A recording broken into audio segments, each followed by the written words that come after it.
Bonjour à toutes et à tous, bienvenue dans ce nouvel épisode du podcast qui te donne les clés pour vivre ton cycle en toute sérénité. J'ai le plaisir aujourd'hui de recevoir à nouveau Angela Santonastaso. Bonjour, merci Estelle pour l'invitation. Merci d'être venue parmi nous. Je te propose de te présenter à nouveau brièvement pour les personnes qui n'auraient pas encore vu le premier épisode. Tout à fait. Alors, je m'appelle Angela Santonastaso, je suis thérapeute spécialisée en nutrition et micronutrition et j'aime en fait accompagner les gens pour comprendre en fait comment utiliser l'alimentation dans un sens thérapeutique. Hein. Donc, on peut répondre à la question est-ce qu'on peut se soigner avec l'alimentation? Eh bien, chez moi, la réponse est oui. Merci pour ces explications. Effectivement, c'est ce qui était ressorti dans le premier épisode que nous avions fait ensemble, qui portait sur l'alimentation dans le cycle menstruel de manière générale. Oui. Et c'est vrai que, et d'ailleurs tu l'avais précisé au début de l'épisode, on n'a pas eu juste droit à des listes d'aliments à manger ou à ne pas manger. Tu nous avais vraiment permis d'entrer dans chaque phase du cycle et puis de comprendre les enjeux de chaque phase et en quoi chaque même catégorie d'aliments avait un sens, une utilité ou au contraire des inconvénients selon les phases du cycle. Exactement. Et c'est dans cette même ordre d'idée qu'aujourd'hui, on va aborder une des grandes pathologies du cycle, qui est le syndrome des ovaires polykystiques. Voilà. Qui est donc une pathologie qui touche énormément de femmes, qui n'est pas encore toujours très bien connue et très bien comprise. Et ça nous paraissait important de faire cet épisode pour donner vraiment des clés aux personnes, non pas juste, encore une fois, des listes d'aliments, mais vraiment des clés de compréhension pour déjà identifier ce que c'est, savoir comment se faire correctement accompagner et puis ensuite, à travers vraiment principalement l'alimentation, comment se guider un petit peu dans cette pathologie selon les formes qu'elle prend, etc. Aussi parce que ça ne sera pas honnête de donner juste une liste d'aliments. Ça sera trop facile comme ça. Bien sûr. Et puis on précise malgré tout que même si cet épisode sera très riche et très complet, ça ne sera pas suffisant pour vous prendre en charge si vous avez cette pathologie. Et c'est vraiment important de se faire accompagner par des personnes compétentes comme Angela, par exemple. Mais on va le préciser. Mais c'est important justement d'expliquer le mécanisme parce que c'est, au moins ça c'est l'expérience aussi que j'ai eue au cabinet, c'est seulement quand on essaie de transmettre à la personne qu'est-ce qui se passe dans son corps et puis de lui expliquer quel est l'impact aussi des aliments sur le métabolisme et le reste, qu'elle peut ensuite mettre en place des vrais changements. Sinon, si on juste nous dit non, mais il faut éviter ça, voilà, oui, il faut donner du sens. Voilà, il faut donner du sens, exactement. Donc, du coup, la première question, est-ce que tu peux nous expliquer justement ce que c'est le SOPK au niveau de un peu la genèse de la pathologie, comment ça se manifeste Tout à fait. Voilà. Alors, moi, j'ai mon support, donc je commence par là. Et donc, je vous propose en fait de regarder un petit peu quels sont ce que j'appelle le signe évocateur ou symptômes qui doivent nous faire penser potentiellement à la présence d'un syndrome des ovaires polykystiques. Donc, qu'est-ce qu'on peut remarquer? Alors, tout d'abord, en observant le cycle, on peut justement voir qu'il y a généralement une irrégularité de nos cycles menstruels, c'est-à-dire que ce que j'ai vu souvent, c'est que le cycle tend d'être plus long de la normalité, mais parfois on peut aussi avoir une alternance cycle trop long, cycle trop court. Hein. Donc on a cette manque en fait de régularité dans nos cycles. Et puis, si vous avez la chance d'être suivi, par exemple, par une conseillère en symptothermie, vous allez tout de suite remarquer que il n'y a pas d'ovulation, souvent.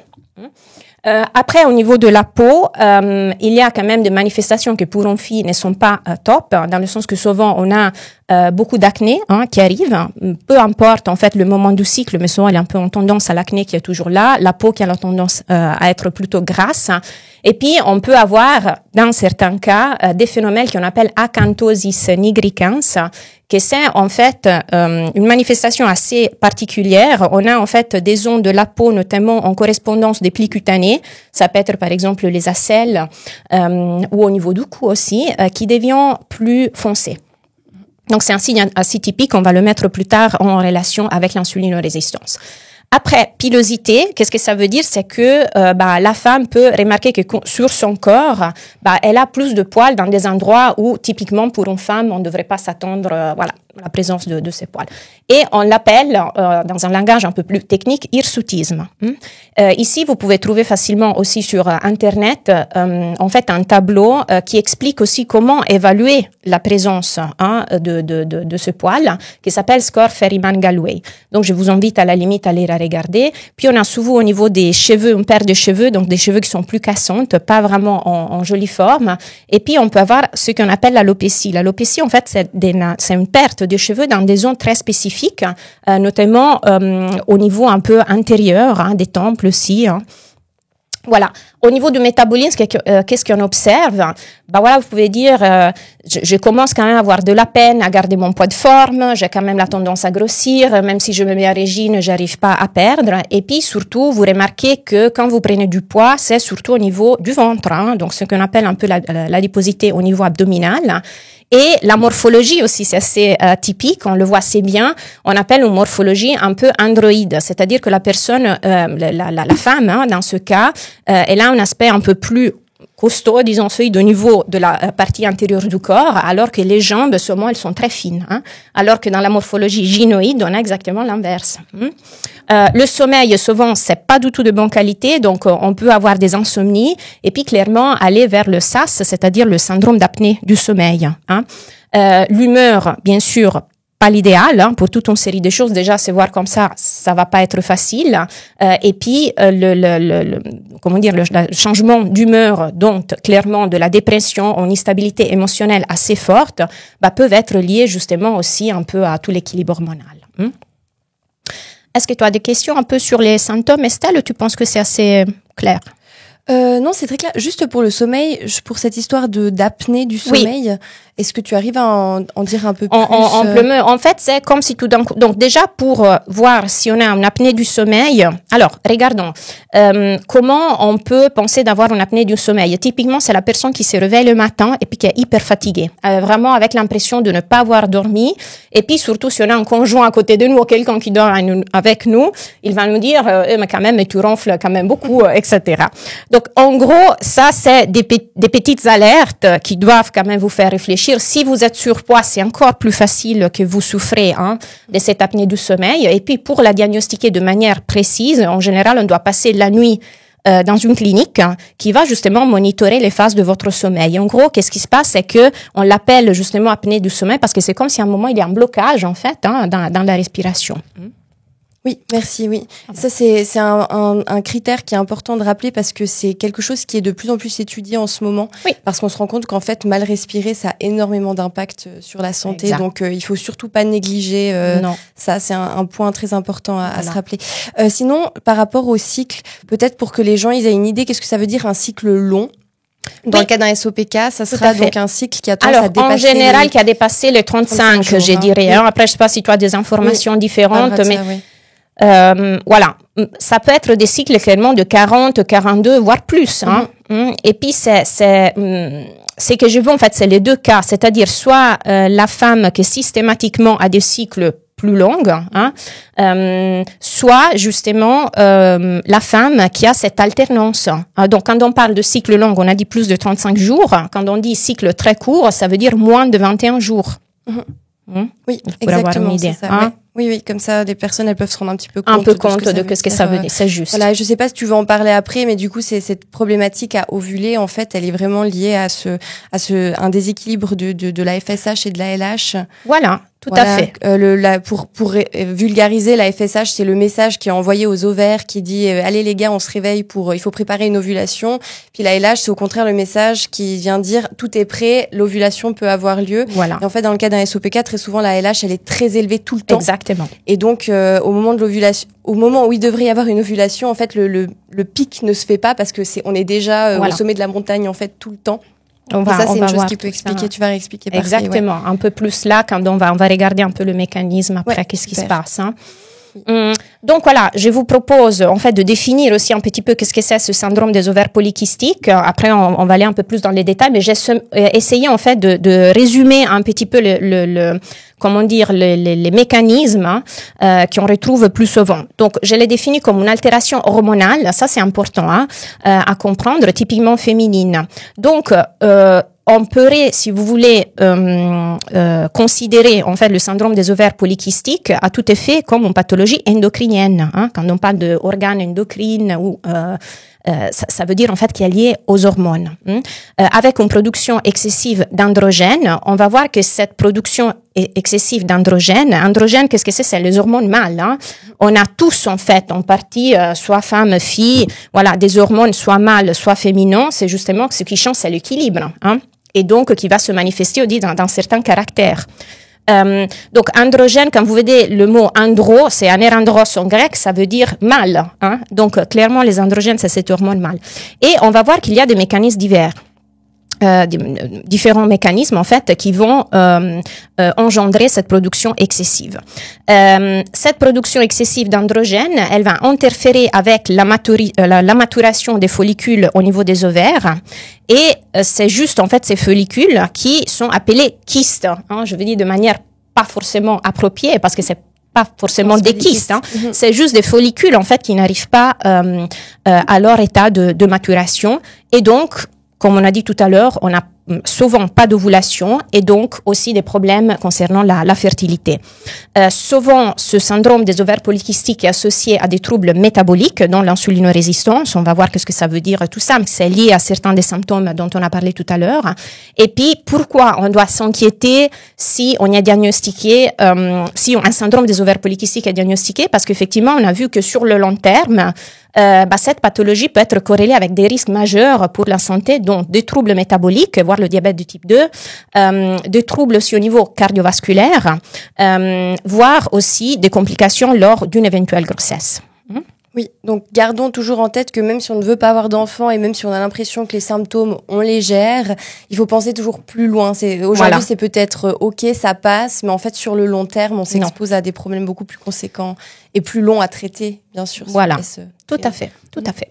Parfait. Du coup, maintenant, est-ce que tu peux nous expliquer un petit peu aussi comment on fait un bon diagnostic de syndrome des ovaires polykystiques? Parce qu'on trouve un peu de tout dans les diagnostics. Voilà. Aussi. Alors, après, donc moi, j'essayais d'être, up to date, hein. Donc, j'essayais de mettre ensemble les informations à jour. Mais je tiens à souligner que le diagnostic du syndrome des ovaires polykystiques doit être posé par un médecin, notamment un médecin gynécologue. Je le dis parce que ça m'est arrivé d'avoir des patients qui se sont presque auto-diagnostiqués le syndrome des ovaires polykystiques. Donc aujourd'hui, c'est vrai que c'est merveilleux de trouver en ligne toutes sortes d'informations, mais restons quand même raisonnables. Donc, si vous avez un doute et si vous vous reconnaissez un petit peu dans la symptomatologie dont on a parlé, première chose à faire, allez consulter le médecin gynécologue. Donc, et là, par rapport au diagnostic, on a ce qu'on appelle ces fameux critères diagnostiques de Rotterdam. On était, en fait, élaborés en 2003 et après, il y a eu une mise à jour, disons, en 2023. Donc, j'ai intégré aussi cette mise à jour là-dedans.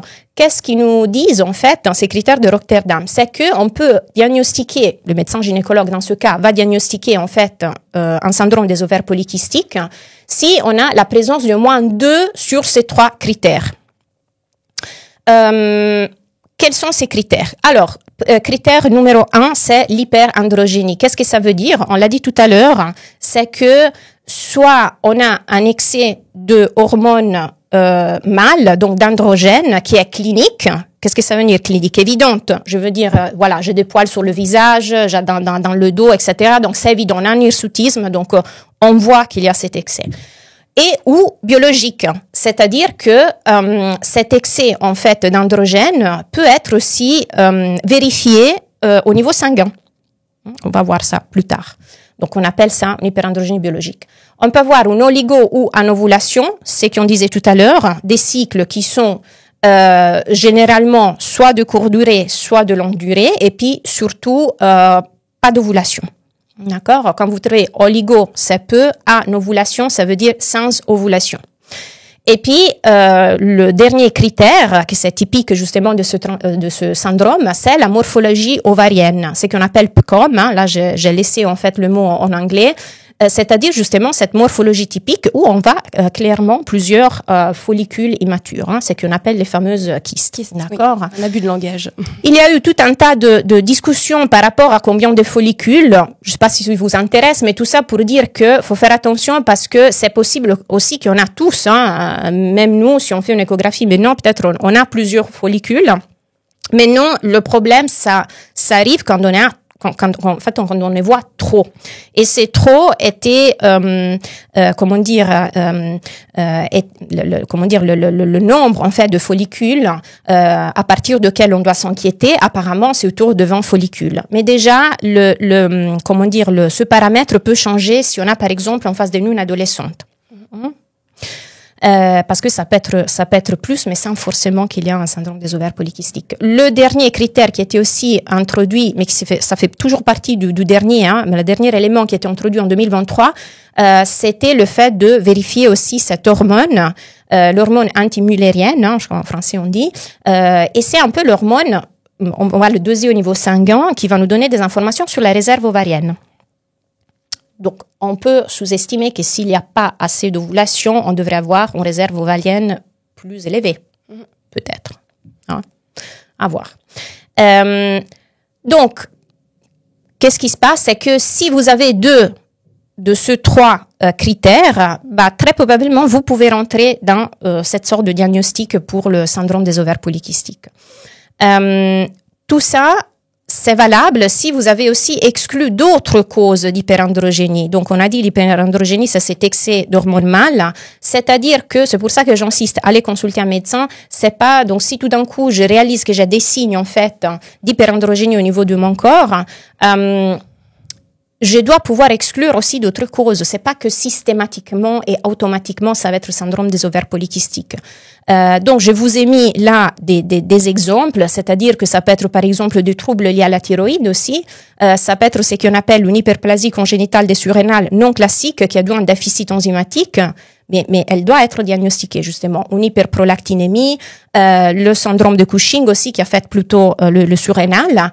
Et, bien sûr, pas passer côté non plus de l'aménorrhée hypothalamique. Que ça aussi, c'est toute une autre histoire. Je sais, c'est un peu complexe. Moi, j'espère que, d'avoir bien résumé. Mais ça, c'est vraiment des paramètres. C'est juste pour vous, pour savoir que ça existe. Et puis que c'est vraiment le médecin gynécologue qui doit évaluer et puis faire des investigations supplémentaires. Oui, est-ce que tu peux juste expliquer ce que c'est l'aménorrhée hypothalamique? Pas parce que il faut tout expliquer, mais parce que ça, c'est quelque chose qui concerne beaucoup de femmes aussi. Tout à fait. Et donc, c'est juste important de voir qu'est-ce que c'est. Voilà, c'est juste en fait une absence d'ovulation, mais qui est due en fait à un dysfonctionnement, disons, au niveau de l'hypothalamus. Mais très souvent, ça n'a rien à voir avec le syndrome des ovaires polykystiques, parce qu'on le retrouve souvent chez les femmes qui tout simplement ne se nourrissent pas assez.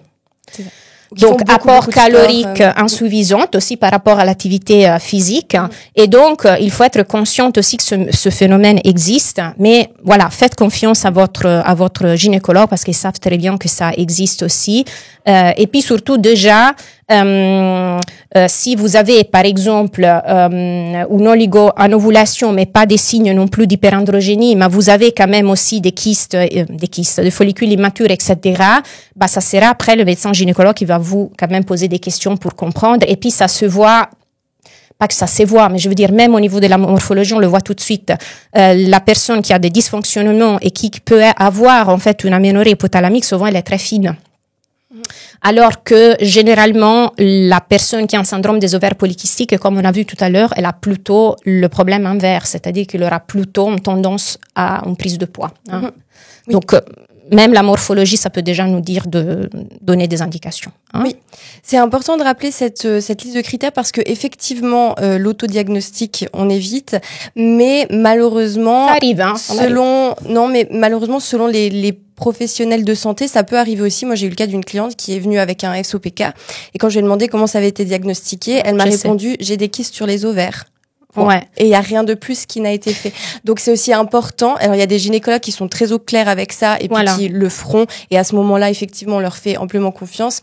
Mais c'est important, si le gynécologue ne va pas plus loin que l'échographie, de vraiment demander qu'il y ait les autres critères qui soient minimum, en plus de l'échographie, là je vois en fait certains gynécologues avec qui je collabore sont très précis sur ça. Il y a toujours au minimum un bilan hormonal au niveau sanguin à faire.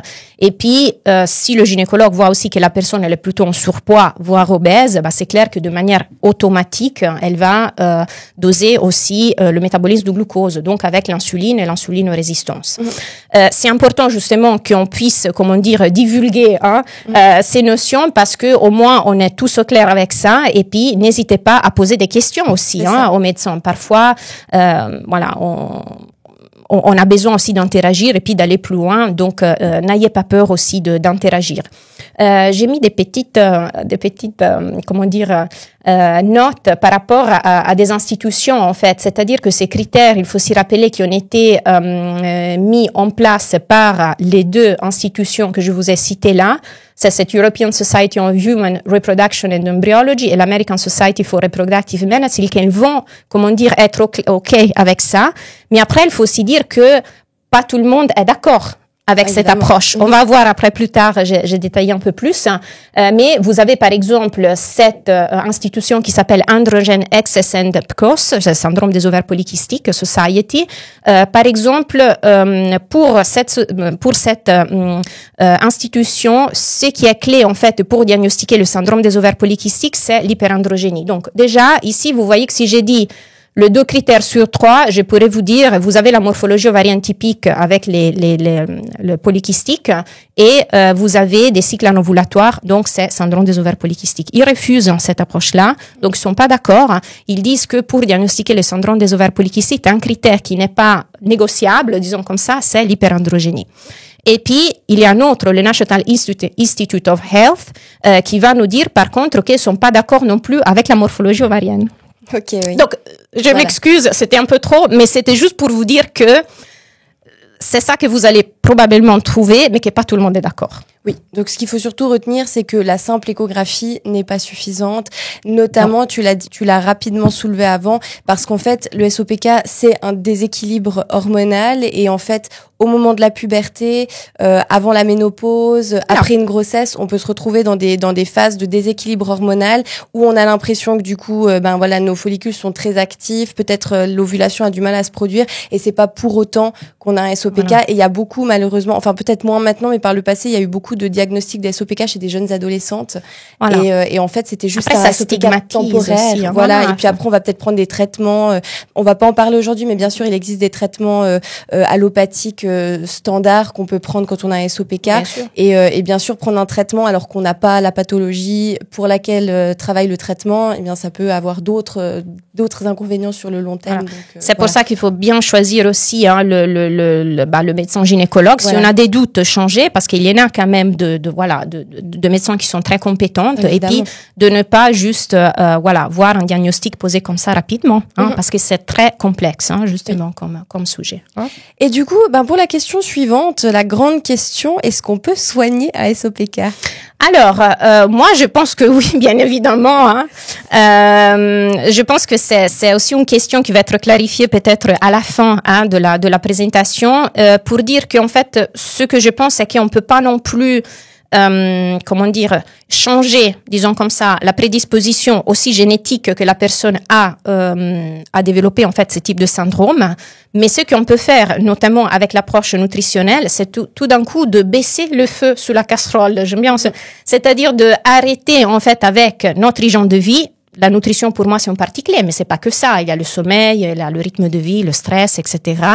On peut essayer justement de réduire la manifestation de ce déséquilibre. Donc, soit on va essayer aussi de ramener l'équilibre dans cette situation, mais après, ce que, à mon avis, ça va être difficile de résoudre 100%. Mais ça, dans tout le cas, soit côté nutrition, hygiène de vie, soit traitement allopathique, c'est cette prédisposition de base.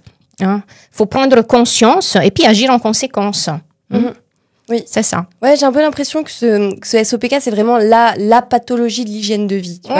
Que vraiment, c'est par l'hygiène de vie, on peut vraiment faire des miracles sur cette pathologie-là. C'est pas toujours aussi facile sur d'autres pathologies, mais sur celle-ci, il y a vraiment un gros faudrait aussi dire aux femmes que ça prend du temps. Oui, j'ai souvent des gens que on vient pour un rééquilibre aussi au niveau du cycle, etc. On peut pas avoir les résultats dans un mois.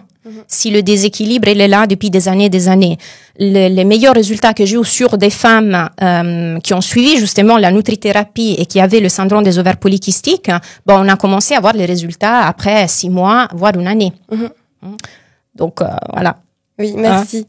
Merci. Alors, allons-y, entrons dans l'hygiène de vie et surtout sur l'alimentation. Attends, avant on a les types. Nous parler des types de... Ah oui, bien sûr. Pour pouvoir choisir la bonne alimentation, encore faut-il être un peu plus au clair avec le type d'SOPK. Voilà, c'est pour ça que quand je vous disais c'est complexe. Donc, j'ai mis classification officielle. Après, on va voir la classification fonctionnelle. Qu'est-ce que ça veut dire en fait? C'est que en fait, on a classifié 4 types différents de syndrome des ovaires polykystiques, justement parce que si on croise un peu les 3 critères dont on a vu tout à l'heure, on peut avoir plusieurs cas spécifiques. On a ce qu'on appelle un syndrome des ovaires polykystiques classique, où on a justement morphologie polykystique au niveau des ovaires. On a cette fameuse anovulation et puis on a l'hyperandrogénisme. Après, on peut avoir un syndrome des ovaires polykystiques de type B, c'est-à-dire avec anovulation et hyperandrogénisme, mais donc il n'y a pas de polykystique, d'accord, au niveau des ovaires. Et puis nous avons le type C, où nous avons cette morphologie polykystique et un hyperandrogénisme. Par contre, c'est ça qu'on a, on a l'ovulation. Donc, c'est ce qu'on appelle l'ovulatorie précoce. Donc, c'est un syndrome des ovaires polykystiques où on a l'ovulation. Et c'est celle qu'on va voir plus tard qui est liée au surrénal. Type D. Donc, on a dit, ceux qui ont mis en place le critère de Rotterdam, ils disent que c'est juste, mais encore une fois, c'est la fameuse, disons comme ça, c'est le type qui est plus controversé parce que certains autres instituts, ils disent que ça peut pas rentrer dans le syndrome des ovaires polykystiques parce qu'il y a trop de confusion aussi par rapport à cette histoire de l'aménorrhée hypothalamique. Et c'est en fait le type où on n'a pas du tout d'hyperandrogénisme. La chose intéressante que je voulais inclure là, c'est-à-dire qu'il y a de plus en plus d'études qui ont mis en relation par n'importe en fait quel type de ce syndrome des ovaires polykystiques aussi un autre paramètre très important que c'est l'insulinorésistance. Prenez-le comme ça, on va expliquer plus tard qu'est-ce que c'est, mais ça rentre en fait dans un trouble métabolique. Et puis, comme vous les voyez dans le premier 2 types, on a presque vu que le 80% des femmes atteintes de ces 2 types avaient de l'insulinorésistance. Et puis aussi dans le type C et D. Avec une intensité mineure, mais de toute façon était présente. Et donc, plusieurs études, ils vont aussi, pour revenir à ta question, si est-ce qu'on peut soigner le SOP, etc., en fait, ils arrivent à la conclusion, plusieurs études, que si on cible avec la nutrition et avec des autres mesures, bien sûr, ça peut être allopathique aussi, ou d'hygiène de vie, comme on a discuté, si on arrive en fait à cibler l'insulinorésistance, ça peut s'avérer un traitement efficace pour le syndrome des ovaires polykystiques. Donc ça, je trouve que c'est quand même intéressant parce que là, l'alimentation a son mot à dire. On va le voir plus tard. Ça, c'est la classification officielle. Et puis, on a une classification fonctionnelle, c'est-à-dire qu'on aime regarder ce syndrome des ovaires polykystes par un autre point de vue. C'est-à-dire que ça, c'est une classification qui va mettre l'accent sur, si vous voulez, le facteur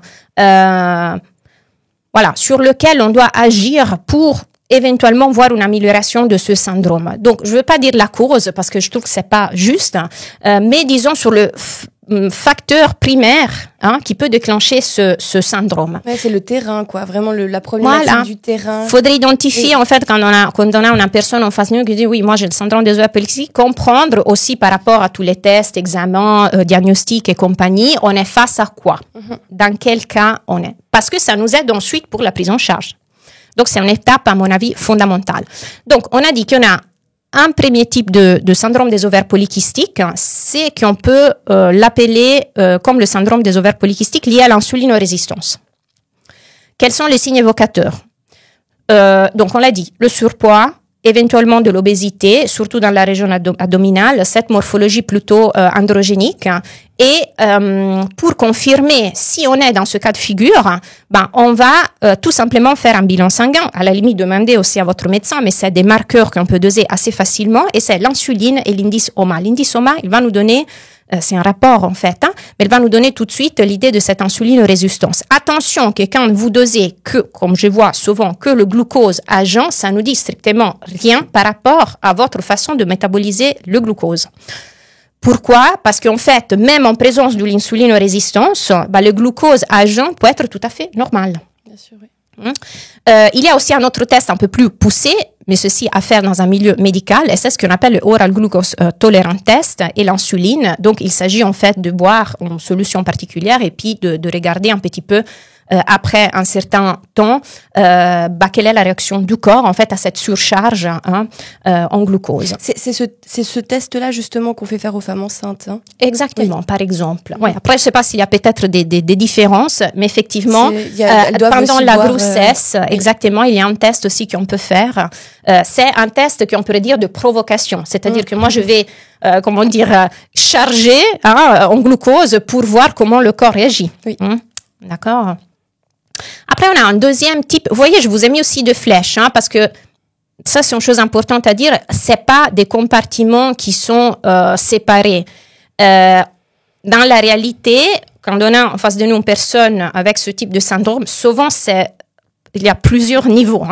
Donc, nous, notre travail, c'est juste de comprendre, on commence par où. Parfois, c'est pas facile d'y répondre. Non. Mais on essaie quand même, d'accord? C'est pour ça que j'ai mis ces flèches un peu dans tous les sens, désolé. Donc, deuxième type, c'est celui inflammatoire. Donc, et là aussi, c'est intéressant. C'est-à-dire, disons qu'on a en face de nous une personne qui a fait tous les tests, etc. Il n'y a pas d'insulinorésistance. Par contre, elle a reçu un diagnostic de syndrome des ovaires polykystiques. Donc, une chose déjà qu'on peut commencer à investiguer par rapport à cette personne, c'est de lui poser des questions pour comprendre si elle a à la base un phénomène d'inflammation chronique ou une inflammation qu'on peut même appeler à bas bruit. Faisons des exemples, que c'est plus simple. Alors, est-ce que la personne a des troubles au niveau de la digestion? Est-ce que, par exemple, elle souffre elle a souvent des ballonnements, le transit n'est pas toujours clair, alternance, peut-être constipation, selle molle, des douleurs clairement aussi au niveau de l'intestin. Est-ce que la personne a des allergies? Est-ce que la personne, typiquement, elle a des douleurs aussi, des syndromes douloureux aux articulations, aux poignets, aux doigts, aux chevilles, etc. Est-ce que la personne souffre aussi de migraines?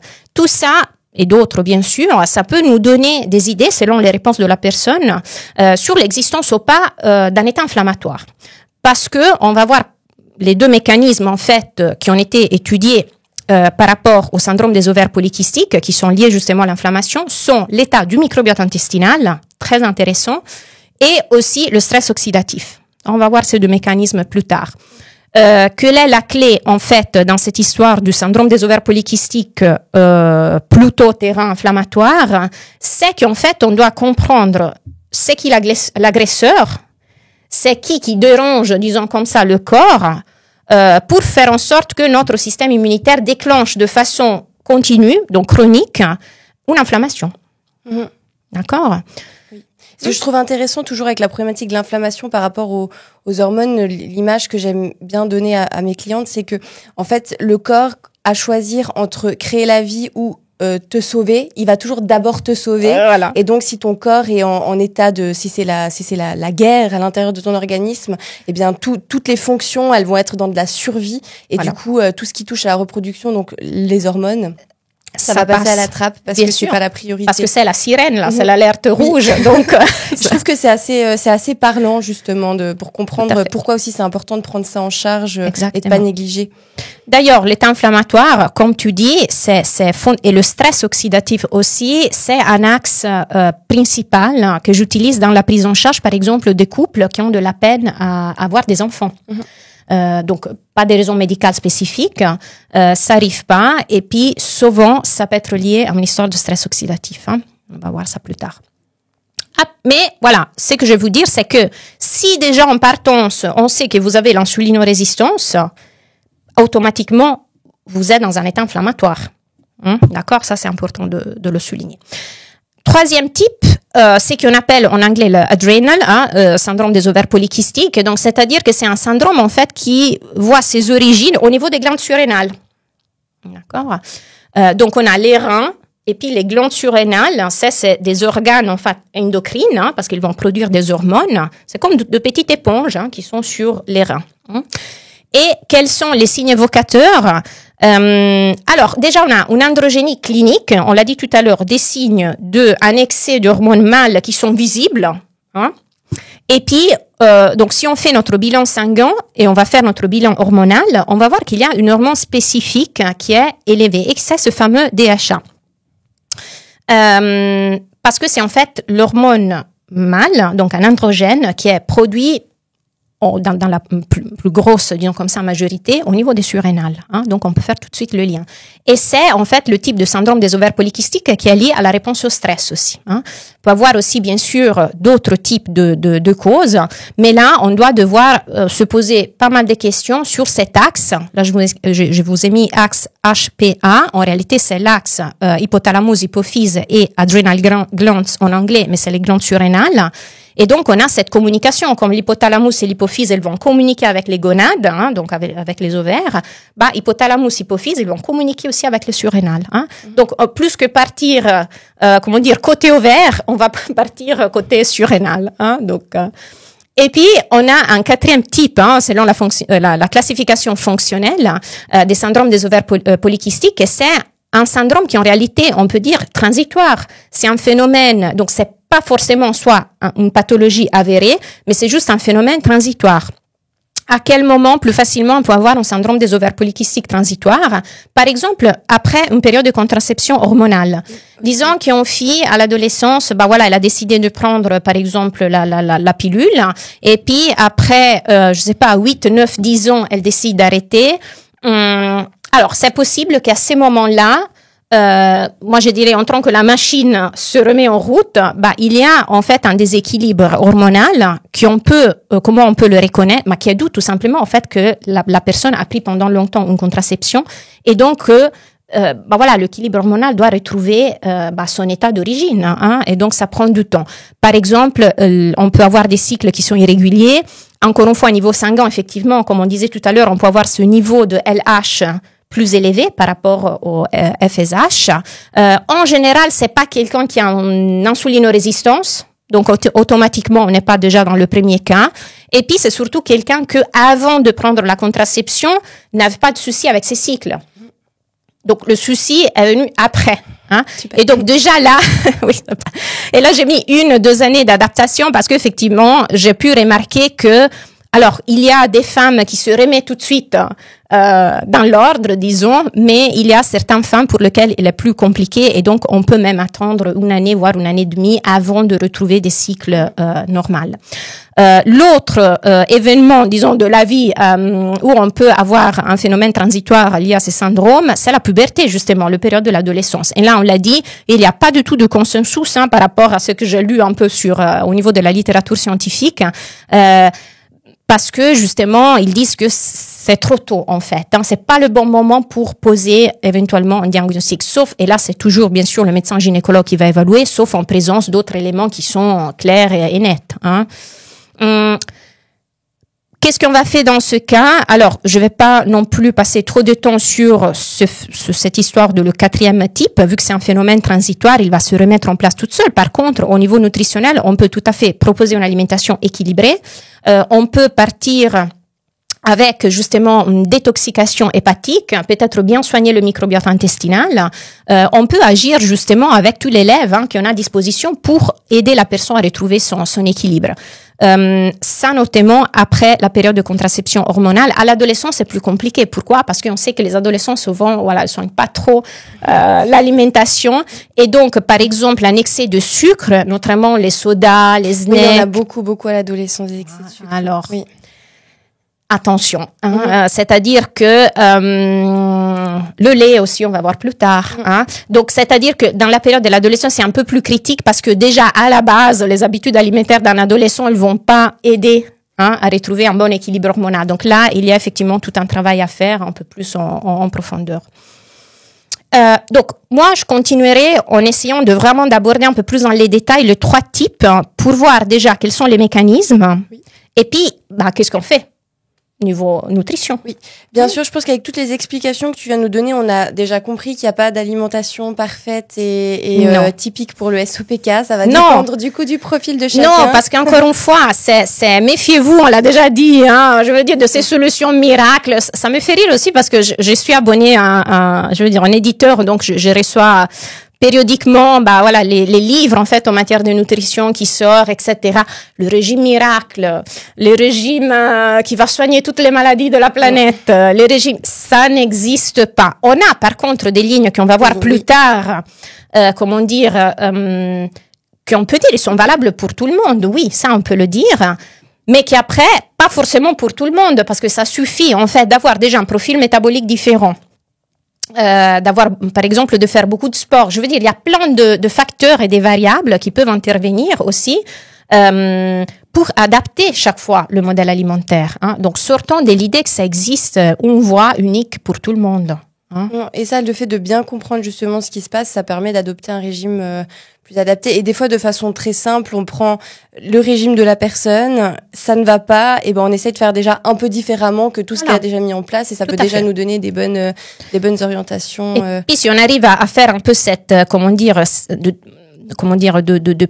de donner des priorités par rapport à la prise en charge, on va peut-être dire à la personne, mais voilà, s'il y a des changements à faire, focalisez-vous d'abord sur certains aspects plutôt que d'autres. Quelqu'un qui n'a pas d'insulinorésistance, voilà, peut-être je peux, je peux éviter de lui dire de trop réduire en fait des apports en certains aliments parce que peut-être on va se focaliser plus au niveau du stress oxydatif ou du microbiote intestinal par exemple. Donc c'est toujours une histoire aussi de négociation, hein, si vous voulez, avec la personne par rapport à qu'est-ce qu'on peut mettre en place. Hein. Mais d'où l'intérêt aussi du coup de ne pas s'arrêter à des méthodes miracles qui peuvent nous amener à mettre en place 1 million de choses, à nous fatiguer et nous décourager, voilà. Alors que si on comprend vraiment la source du problème, comme tu dis, on peut mettre des priorités et puis peut-être pas juste se jeter sur arrêter le sucre, comme c'est aussi un peu la mode en ce moment, mais d'aller vraiment voir qu'est-ce qui fait sens et qu'est-ce qui est vraiment important. Voilà. Et puis d'avoir patience aussi. Hein. Patience, oui. Alors ça, c'est encore autre chose. ça nous demande quand même beaucoup d'efforts, la patience. Hein. Oui, pas plus que... je dirais que oui. Mais je trouve aussi intéressant, je rebondis sur les phénomènes transitoires par rapport à la contraception hormonale, ce que tu dis par rapport aux conséquences de l'arrêt de la contraception, puis qu'est-ce qu'on peut mettre en place. Je trouve que c'est d'autant plus important d'y penser, pas juste comme se remettre plus vite de la contraception hormonale, mais c'est que souvent les femmes qui arrêtent la contraception, c'est pour être enceinte. Alors, attendez un moment. Et du coup, voilà, c'est ça. C'est important de prendre le temps, quelques mois, 3 à 6 mois, pour vraiment pouvoir laisser au corps le temps de se remettre en place, et puis pour pouvoir l'accompagner à ce moment-là, ça fait encore plus sens d'accompagner la détoxication du foie, les nutriments qu'on apporte, etc. Mais souvent, enfin encore une fois, que cette histoire de patience, j'arrête la pilule et le mois prochain, le lendemain, je vais être enceinte. C'est ça. Et en fait, c'est non seulement on risque d'être déçu parce que ça va pas marcher tout de suite, mais en plus on se dit voilà, si ma santé est pas optimale, c'est quand même ça que je vais transmettre à mon enfant après. Tout à fait. On peut de nouveau s'exposer à des difficultés et pendant la grossesse et après, qu'on peut beaucoup plus facilement éviter si on prend juste le temps de remettre en place. Prendre quelques mois en plus plutôt que vivre après des expériences peu agréables, disons comme ça. Je trouvais juste important de rebondir là-dessus parce que c'est juste un élément nécessaire. Voilà. Donc, on va attaquer avec le premier type en forme. Là, on y va y aller. Alors, on a dit que le premier type de syndrome des ovaires polykystiques est celui qu'on va relier à ce phénomène, qu'on peut parler des résistances à l'insuline. Vous aurez certainement entendu parler de ça. Et par contre, hyperinsulinisme. Alors, je vous cite, là, on va expliquer le mécanisme, mais voilà, je mets en situation d'une étude, d'ailleurs assez récente, c'était en 2023, qui nous disent clairement que l'hyperinsulinisme qui est causé par l'insulinorésistance, on va expliquer tout ça, est central, donc un aliment central dans la pathologie du syndrome des ovaires polykystiques.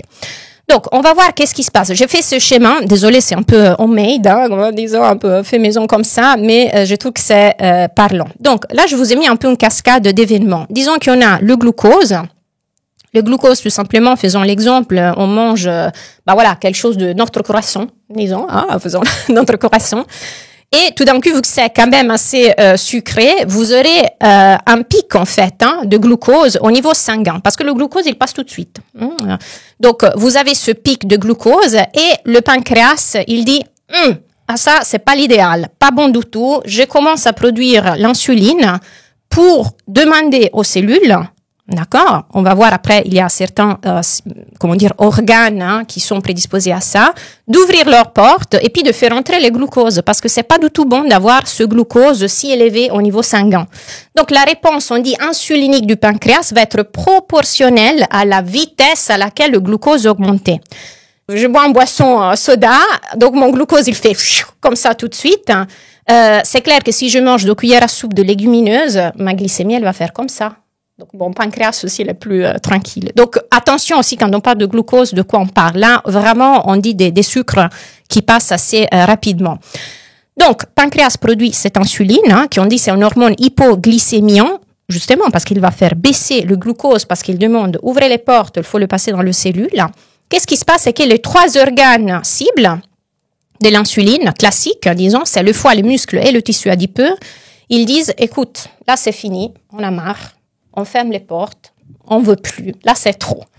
Et donc, on a ce qu'on appelle la résistance à l'insuline, c'est-à-dire que les tissus que normalement devraient absorber, là je simplifie, désolé, le glucose, elles sont plus d'accord. En fait, ils disent c'est trop. On est comme ça, donc garde-toi ton glucose. Nous, on veut plus écouter. Et donc, qu'est-ce qui se passe, c'est que c'est très bien, comme il met justement dans la littérature scientifique, ils appellent cet hyperinsulinisme, c'est-à-dire que le pancréas, c'est comme si quelqu'un vous appelle et puis vous répondez pas, mais il insiste.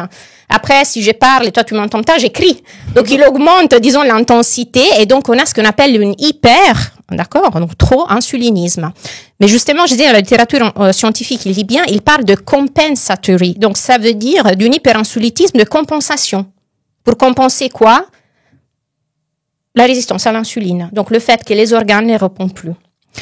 Qu'est-ce qui se passe à ces moments-là? Après, on va voir aussi quelles sont les causes. Mais qu'est-ce qui se passe à ces moments-là? C'est qu'il y a d'autres organes, à ces moments-là, ce qu'on appelle des cibles non classiques, c'est-à-dire qu'ils ne sont pas forcément, disons comme ça, la première cible de l'insuline, qu'ils vont commencer à être sensibles à cette insuline. Et là, on a l'hypothalamus, les ovaires, les surrénales. Et là, on va voir, il y aura toute une cascade qui va se mettre en place et qui va nous amener à l'hyperandrogénie et au dysfonctionnement ovarien. Donc là, vous comprenez comment ce mécanisme de l'insulinorésistance et de cet hyperinsulinisme, dont un niveau d'insuline qui reste élevé. Alors, je ne peux pas dire que c'est la cause des ovaires polykystiques, mais voilà, j'oserais dire que c'est quand même un facteur déclenchant. Et la littérature, ils nous le disent, que c'est quand même un élément sur lequel on doit travailler parce que on voit que si on agit au niveau de la résistance à l'insuline et de l'hyperinsulinisme, on a des améliorations assez significatives de l'hyperandrogénie et aussi du fonctionnement ovarien. Donc, c'est pas rien ce que nous sommes en train de dire. Et ça va aussi permettre d'éviter de développer une inflammation aussi. C'est clair. Parce que quand on a une résistance à l'insuline, on produit aussi davantage de molécules pro-inflammatoires. Donc ça, finalement, c'est quelque chose de clé dans le SOPK de manière générale. Et c'est quelque chose de très très courant. Très courant. Donc là, je vous ai mis une petite flèche juste pour vous faire comprendre que plus dans mon plasma sanguin, il y a de l'insuline qui circule tout le temps parce que j'ai cette résistance et puis il y a cette insuline. Plus on augmente le testostérone libre et aussi l'androsténédione, c'est les 2 androgènes aussi qui sont responsables de l'hyperandrogénie, même clinique. D'accord? Donc, est-ce que c'était assez clair le mécanisme ou oui, je pense qu'il explique bien. Est-ce que tu vas parler aussi du lien entre résistance à l'insuline et surpoids? Oui, mais non, on va voir par exemple pourquoi l'insulinorésistance. Donc, alors, déjà, il faut comprendre que la résistance à l'insuline va naître justement, comme on a dit, dans les 3 organes cibles, donc foie, muscle, tissu adipeux. Donc, il y a bien sûr la composante génétique. Génétiquement, on est prédisposé à ça. Mais il y a surtout la sédentarité. On est de plus en plus sédentaire, on a de plus en plus effectivement des gens qui deviennent résistants à l'insuline, aussi parce qu'en parallèle, avec cette augmentation de la sédentarité, on n'a pas adapté non plus nos habitudes alimentaires comme il faudrait. Une histoire, c'est de prendre un petit déjeuner. Si je vais travailler toute la journée comme agriculteur ou je sais pas quoi, aussi j'ai un élevage et je marche toute la journée. Autre chose, prendre un petit déj et après je suis assise 8 heures toute la journée. Ça change. Et puis, bien sûr, il y a toute cette histoire de l'adiposité viscérale, surpoids, obésité. Pourquoi? Parce qu'en fait, là, c'est un peu un cercle vicieux. C'est-à-dire, je suis sédentaire, donc je bouge pas, j'adapte pas mon modèle alimentaire, je commence en fait à accumuler du tissu adipeux au niveau viscéral. C'est différent du niveau abdominal. Viscéral, ça veut dire vraiment à l'intérieur, entre les organes. Et c'est cette adiposité viscérale qui est mise en lien avec un risque en fait majeur de développer l'insulinorésistance. Après, bien sûr, on va l'avoir aussi en l'externe, mais c'est vraiment 2 étapes différentes. Et donc, vous voyez, il y a un peu ce cercle vicieux qui se met en place, parce que plus mon tissu adipeux, mon foie et mes muscles sont résistants à l'insuline, moins je métabolise correctement le glucose, plus j'aurai la tendance après à stocker et à prendre du poids, etc. Il y a bien sûr aussi le microbiote intestinal, on va voir plus tard, qu'il est impliqué dans cette histoire de l'insuline. Et puis je vous ai mis en bas d'autres types de paramètres, mais voilà, qui sont des choses en fait qu'on a retrouvées par rapport à la genèse de l'insulinorésistance, mais à mon avis c'est pas assez pour dire que c'est la cause. Je prends par exemple le taux insuffisant de vitamine D. On est presque tous en fait en carence de vitamine D. Donc je n'oserais pas dire que c'est la carence en vitamine D qui cause l'insulinorésistance. Oui. C'est un facteur à mon avis secondaire à prendre en considération. Par contre, c'est vrai qu'une mauvaise qualité de sommeil peut être un déclencheur, peut être un accélérateur de cette résistance à l'insuline. Les toxines aussi qu'on trouve, parce que c'est des perturbateurs endocriniens. L'insuline, c'est une hormone, donc on peut la perturber. Le stress chronique, parce que plus on est stressé, plus on active le surrénal, plus on produit du cortisol, plus on a cette fameuse adiposité viscérale qui est corrélée à l'insulinorésistance. Alcool, fumée, quoi dire, je veux dire. Ça concerne tout le monde, ça. Voilà. Donc, j'ai mis aussi une note sur le cycle hormonal féminin, parce que si vous vous souvenez dans la vidéo qu'on avait fait sur le cycle, on avait dit aussi que, quand on a en fait un bon niveau d'estrogène, notamment dans la partie dans la phase folliculaire, on tolère mieux le glucose parce que notre sensibilité à l'insuline est meilleure. Donc on métabolise mieux le glucose. Pensez à la femme en ménopause. La femme en ménopause, elle a plus ces niveaux hormonaux parce que voilà, c'est la ménopause. Donc attention parce que presque de manière automatique. Après, bien sûr, ça dépend de la génétique, encore une fois, etc. Mais c'est très fort probable que quand on rentre dans la phase de la ménopause, moi je dirais presque de la périménopause, on peut développer un peu de résistance à l'insuline. Pas forcément que ça devient pathologique, mais donc ça veut dire que même dans ces phases-là, de changement hormonal important, on doit pouvoir adapter notre hygiène de vie. C'est difficile pour la femme, je sais. Oui. Voilà. Donc tout ça pour dire que faut pas revenir. Donc vous avez compris comment ce aller-retour entre organes qui ne sont plus sensibles à l'insuline et pancréas qui produit de plus en plus d'insuline. Donc cet aller-retour, disons comme ça, il est directement responsable d'une activation, en fait, d'autres organes cibles, hypothalamus, ovaire, surrénal, qui vont engendrer, justement, cette histoire de l'hyperandrogénie et le dysfonctionnement ovarien. Moi, je trouve que, à mon avis, ça, c'est vraiment central dans la prise en charge d'un syndrome des ovaires polykystiques, surtout quand on voit qu'il y a une insulinorésistance. Merci pour ces explications. Je pense que c'est assez clair. Oh, là, c'est une partie un peu compliquée, mais je vais essayer de la faire rapide. Donc là, vous avez aussi, si jamais, la référence de l'étude. Pas de panique. Ça, c'était juste pour vous dire que c'était démontré, d'accord? Vous voulez dans le carré jaune, l'hyperinsulinisme, il va en fait altérer tout l'axe qui règle en fait le fonctionnement ovarien et aussi surrénal.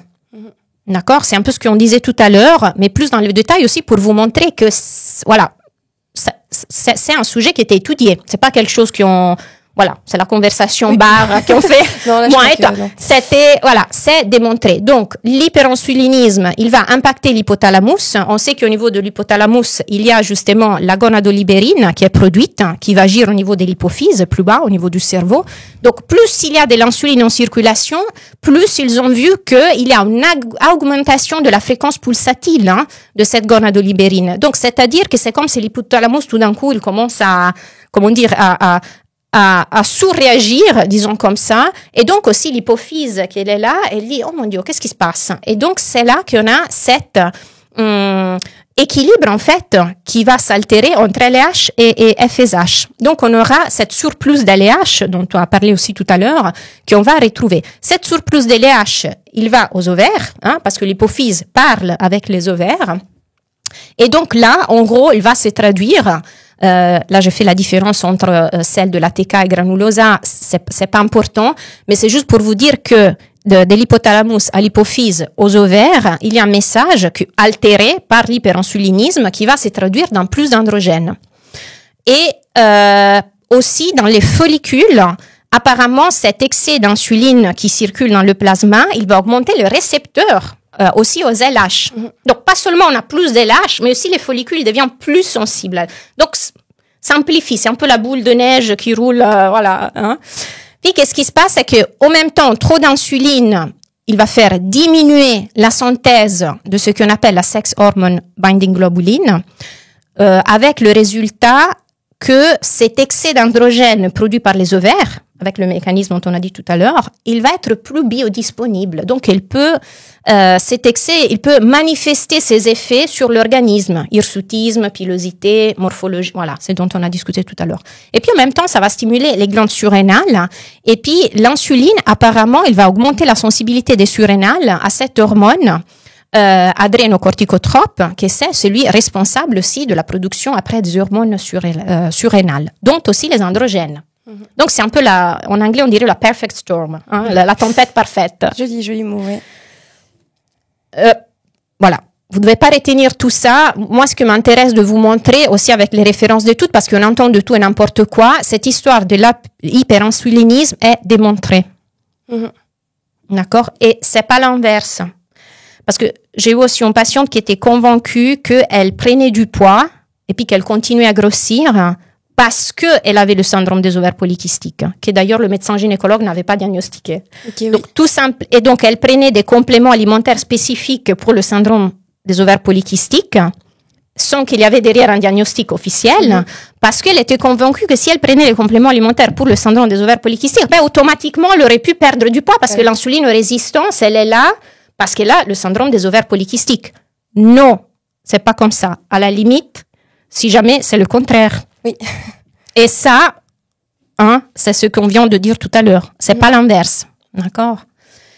Sont associés les deux phénomènes, mais il y a des relations cause-effet qu'il faut quand même garder un peu à l'esprit. Donc, qu'est-ce qu'on va faire au niveau de la thérapie nutritionnelle? Là, on va agir notamment sur les sources de glucides, mais pas n'importe comment. Le but, c'est pas juste de supprimer le sucre. Alors, c'est un petit peu plus complexe ou plus simple que ça. Voilà, donc je vous ai mis de nouveau le schéma. C'est-à-dire que, donc, on a compris, pic de glucose, pancréas, insuline, résistance à l'insuline. On peut agir sur plusieurs niveaux. Donc, commençons déjà par la première étape, glucose. Est-ce que j'ai un moyen, avec mon modèle alimentaire, d'éviter les pics de glycémie qui vont déclencher une réponse insulinique? Oui, bien sûr. Qu'est-ce que je dois faire? Alors, première chose, il y a des tableaux, à mon avis, qui sont assez utiles sur les index glycémiques. Ce fameux index glycémique, dont sûrement vous avez entendu parler, il va nous dire à quelle vitesse une certaine quantité d'un aliment fait monter le taux de glucose sanguin. Donc, c'est utile, parce que si j'ai une alimentation à faible, disons comme ça, index glycémique, j'évite en fait ces pics de glucose. Donc, déjà, j'évite de donner l'alerte. En quelque sorte, de donner le start à cette cascade. Je rentre pas dans le détail, donc allez regarder qu'est-ce que c'est l'index glycémique, mais pour tout ça pour dire que avoir des tableaux aussi que vous trouvez en ligne, etc., ça peut être utile surtout pour les gens qui n'ont pas cette notion-là, qu'ils commencent depuis zéro. Ça peut être utile justement d'avoir ce que je partage moi avec mes patients, c'est juste des groupes en fait d'aliments rouges, jaunes et verts, selon si l'IJ est élevé, moyen, vert. Et puis je leur dis commencez déjà à réfléchir à qu'est-ce que vous faites, et puis surtout de choisir un peu les aliments dans la partie jaune-vert, parce que c'est ça qui va vous aider à baisser en fait cette stimulation continue au niveau du glucose. Après là, il y a aussi, ça c'est la première étape, il y a toute une histoire qui concerne le fait que même si l'aliment a un index glycémique, selon le contexte du repas qu'on prend, selon les combinaisons de différents aliments, la présence de graisse, par exemple la présence de fibres, la présence de protéines, la méthode de cuisson, la température aussi à laquelle on consomme certains types d'aliments peuvent avoir un impact direct sur l'index glycémique. On peut faire toujours l'exemple je sais pas moi, d'une pomme de terre, disons qu'elle va avoir quand même un index glycémique assez élevé, bouillie par exemple, et consommée chaude. Mais déjà, si je la consomme froide, elle va avoir déjà un index glycémique plus bas. Les pâtes, des pâtes, par exemple, comme ça on inclut aussi l'histoire des fibres, des pâtes standards à base de farine blanche très cuites, ils vont avoir un index glycémique assez élevé. Mais le même type de pâtes cuites très al dente, consommées froides, et puis peut-être à base de farine complète, voilà, on va déjà descendre. Donc, on peut aussi commencer par ce type de raisonnement, surtout pour les gens qui ont un modèle alimentaire, voilà, pas tout à fait correct. On peut déjà commencer par ce type de changement, déjà pour, diminuer cette histoire de pic, au niveau alimentaire. Oui, ça permet de s'y retrouver un petit peu plus, le tableau des index glycémiques pour avoir une idée des aliments, et puis après penser tout simplement à préparer et combiner correctement les sources. Voilà. Ça évite de se promener partout avec son petit tableau et puis de commencer à faire des calculs. Après, ça arrive. Après, je vous donnerai quand même des clés à la fin pour que ce soit plus simple. Mais voilà, pour dire que si vous avez un aliment qui est, disons, au rouge, peut-être il y aura toujours une alternative, que ça vous choque pas trop, et puis voilà, que ça va vous permettre quand même de diminuer l'intensité d'un problème. Après, on peut agir. Alors, j'ai laissé l'étape de l'insuline pour la suite. On peut agir au niveau de la résistance à l'insuline, d'accord? Donc là, on a parlé de ce que je peux faire au niveau du glucose, que je vais justement mettre dans mon organisme, et puis on peut agir au niveau de la résistance à l'insuline, c'est-à-dire que qu'est-ce que je peux faire pour faire en sorte que mes organes aussi, notamment foie, tissu adipeux et muscles, peuvent être un peu plus gourmandes en glucose, et donc ils commencent quand même à ouvrir leurs portes, parce que ça va on peut, attaquer le problème par plusieurs, comme un peu voilà, en stratégie militaire, on peut commencer à voir le problème d'un différents points de vue. Et ici, tout simplement, qu'est-ce qu'on peut faire? Alors, moi, personnellement, je conseille de faire attention au fructose, parce que apparemment, il va avoir un impact quand même assez lourd au niveau du foie. On parle d'ailleurs de cette fructose-induced metabolic syndrome. Donc, cette syndrome, c'est-à-dire un syndrome métabolique engendré par un excès en fructose. Notamment, on le retrouve dans les gens qui ont un niveau de triglycérides très élevé. Cet excès de fructose, il va aussi augmenter la lipogénèse, c'est-à-dire la création de tissus adipeux, notamment hépatiques et dans le muscle. Et puis, bien sûr, c'est en relation directe avec l'insulinorésistance du foie. Donc, on doit faire attention aussi quand on cible cette histoire de l'hyperinsulinisme au fructose. Mais non, attention, quand je vous dis fructose, vous pensez aux fruits. Est-ce que, à votre avis, c'est la pomme par jour qui pose problème? Évidemment que non. Non, c'est pas la pomme.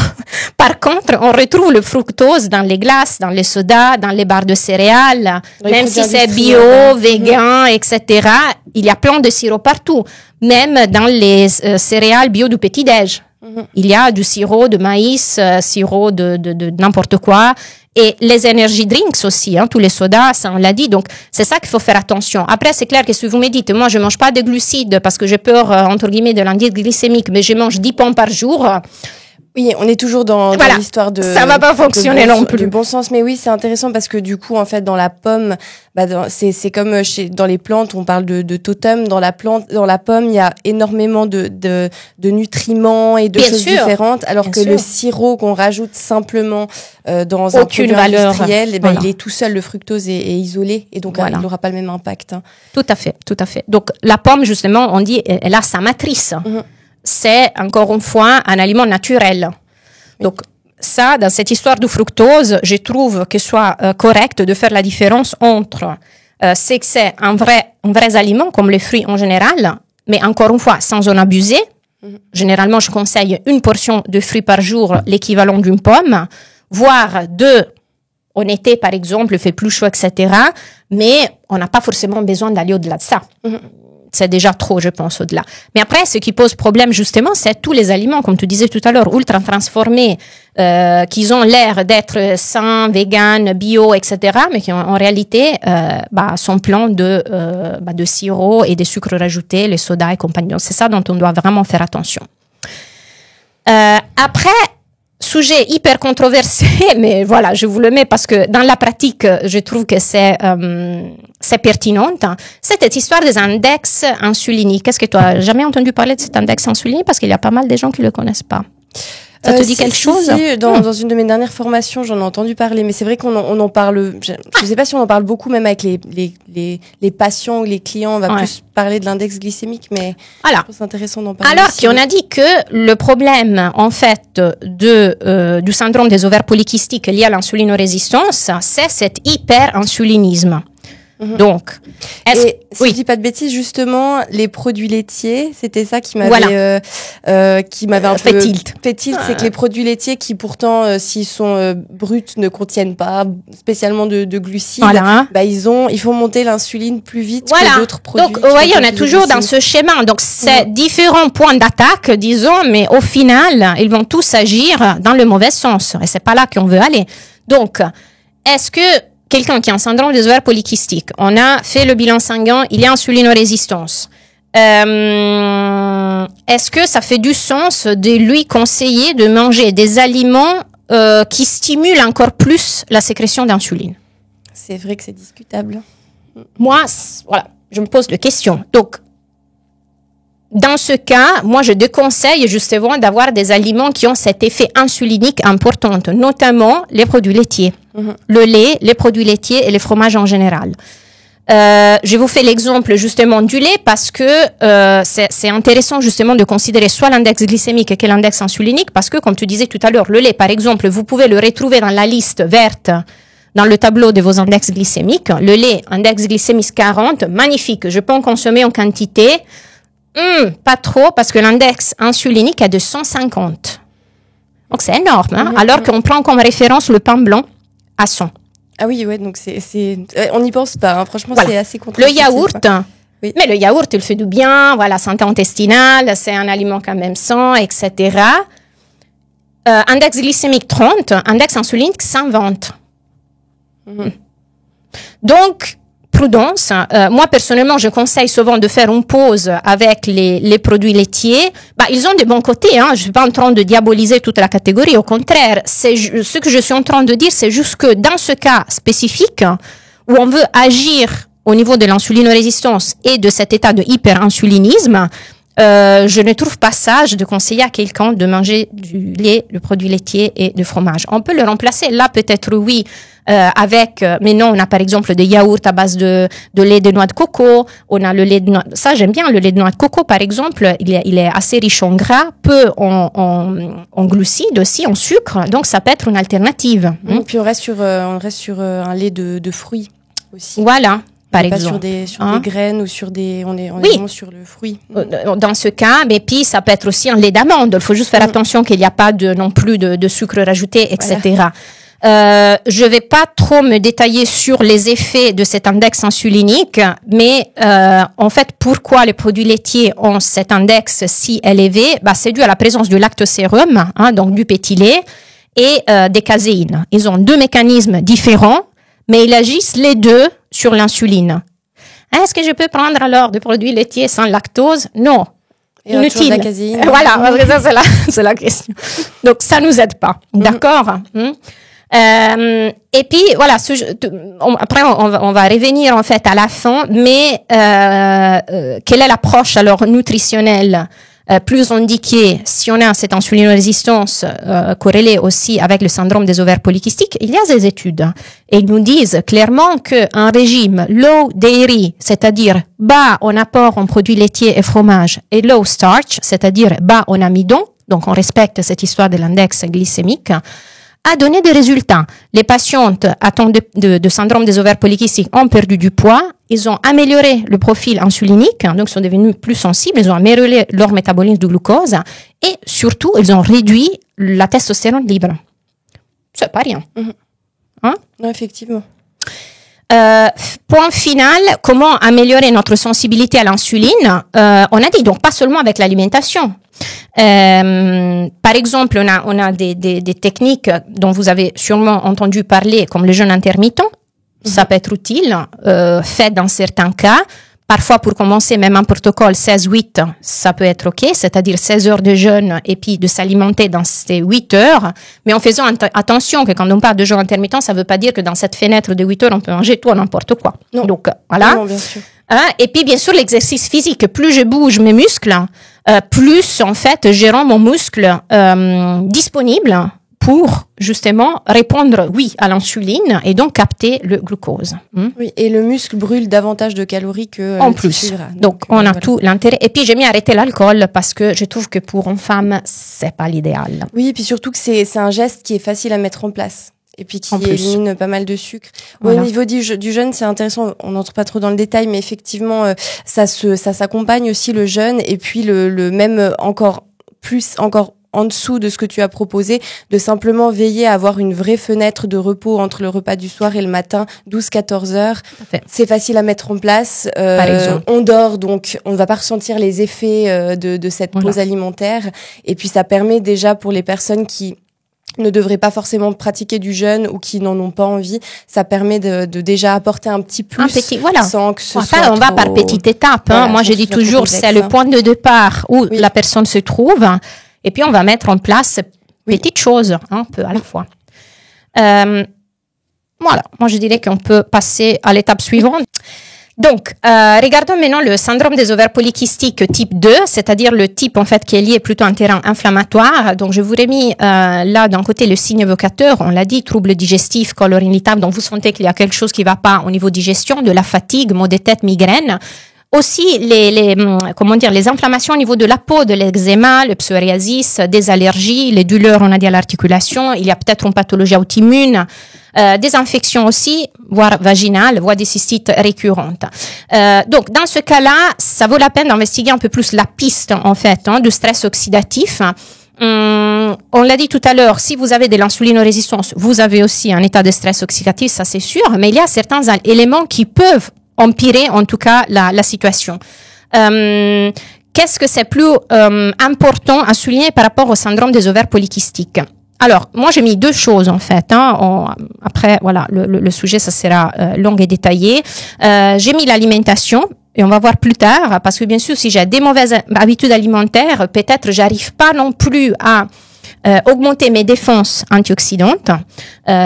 Disons que je mange pas assez des légumes, de fruits, d'huile de bonne qualité. Donc, j'ai tout un tas là de phytonutriments, nutriments, de vitamines qui ne sont pas là et donc ils ne vont pas soutenir mon corps dans la défense de ces cellules. Et puis, l'alimentation aussi, elle va altérer le microbiote intestinal. On va voir plus tard. Et les xénobiotiques surtout. C'est-à-dire que là, il a été démontré que certains types de pesticides, en fait, ont été retrouvés dans des quantités assez élevées dans le sang, mais même dans les liquides. Je crois qu'ils avaient fait même des tests au niveau des ovaires, etc. Donc, ils avaient retrouvé quand même des pesticides en circulation dans le corps des femmes atteintes de syndrome des ovaires polykystiques. Et puis, ils avaient vu que bien sûr, ces pesticides, ils allaient impacter le fonctionnement ovarien. C'était le cas surtout de femmes qui avaient des mutations génétiques, par exemple avec une gène dont tu auras sûrement entendu parler, que c'est le MTHFR, qui est impliqué justement dans le métabolisme de folate. Et puis un certain groupe d'enzymes de la famille c'est les cytochromes, non? Puis le cytochrome. Oui, c'est le cytochrome. Et donc, en fait, ces deux familles génétiques étaient en déficit. Donc, ça va confirmer un petit peu la piste génétique dans le sens que, apparemment, si on suit cette piste, en fait, de pesticides, on peut être les deux exposés à la même quantité de pesticides, mais si moi, par rapport à ma génétique, je suis pas assez équipée pour détoxifier, je risque aussi d'avoir des pathologies que peut-être toi tu auras pas parce que tu as un système de détoxication qui fonctionne très bien. Et donc c'était un peu ce qui était mis en évidence par rapport aux femmes. Donc plus de pesticides, ça veut dire et moins de capacité de détoxification, ça veut dire plus de stress oxydatif. C'est ce stress, voilà, dont on a entendu tous parler pour tout ce qui est médecine, anti-age, etc. Donc on a tous du stress oxydatif. Le problème c'est quand la balance entre agression et défense n'est pas en équilibre. Vous allez voir, il y a plus de détails sur ça. Juste deux choses. Si vous avez un doute par rapport à ce mécanisme, testez l'homocystéine. Souvent, elle est complètement ignorée, mais je pense que c'est utile de la doser parce que en plus de nous donner des informations sur le statut en vitamine B, B6, B9, B12, il va nous donner aussi des informations par rapport à la capacité aussi du corps de méthyler. La méthylation, ça rentre dans le processus de réparation du DNA, de l'ADN, lorsqu'il y a une agression. Et puis, vous avez aussi une enzyme que vous pouvez doser, c'est la superoxyde dismutase, qui a été étudiée justement par rapport au stress oxydatif dans le cas du syndrome des ovaires polykystiques. Et ça, c'est des choses qu'on peut voir au niveau sanguin. D'accord? L'autre axe, quand on soupçonne, en fait, qu'on est face à un syndrome des ovaires polykystiques avec l'état inflammatoire, c'est l'écosystème intestinal. Ils ont vu que les femmes avec un syndrome des ovaires polykystiques avaient une dysbiose au niveau intestinal et que, en fait, le résultat de cette dysbiose, c'était de privilégier la présence et la prolifération de certaines bactéries pro-inflammatoires. Donc, l'intestin peut être source d'une inflammation qui est liée de manière automatique avec, justement, un dysfonctionnement ovarien et avec un déséquilibre hormonal. Je vous ai mis les références aussi des études, mais la chose importante à retenir, c'est quand vous avez un souci au niveau de l'écosystème intestinal, vous n'aurez pas forcément des symptômes au niveau de votre système digestif. L'eczéma, par exemple, c'est typique. On voit une inflammation au niveau de la peau, on ne va pas forcément penser que l'origine peut être au niveau de notre intestin et donc de notre flore intestinale, mais souvent c'est le cas. Ici, vous avez un schéma que je vous propose, juste pour comprendre qu'en plus, une dysbiose au niveau intestinal, en plus d'activer le système immunitaire et donc l'inflammation, il peut aussi contribuer à empirer l'insulinorésistance et l'hyperinsulinémie.